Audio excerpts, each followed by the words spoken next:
Hey guys, welcome back to the channel. This is how to update drivers in Windows 10 or 11. So guys, first thing that you will do is simply go to the start menu on the bottom left corner of the screen and just simply go to the gear icon over here and just simply go to settings. And if you cannot find it, just simply search over here, settings. And from here, just simply go to the Windows update over here on the top right. And now from here, just simply click on check for update. And when an update is available, you should be able to update it over here. And as you can see, I have the latest version. So guys, another option that you have is just simply go to the start menu over here and search for device manager.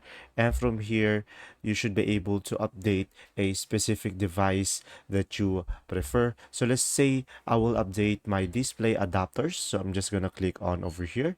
And after that, I'm just simply gonna right click on here and click on update driver over here. And after that, just simply click on search automatically for drivers.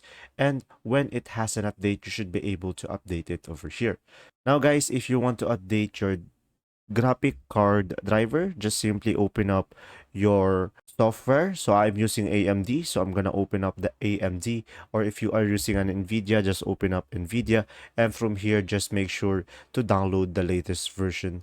And that's simply about it. If this video was helpful, please like and subscribe, and thanks for watching.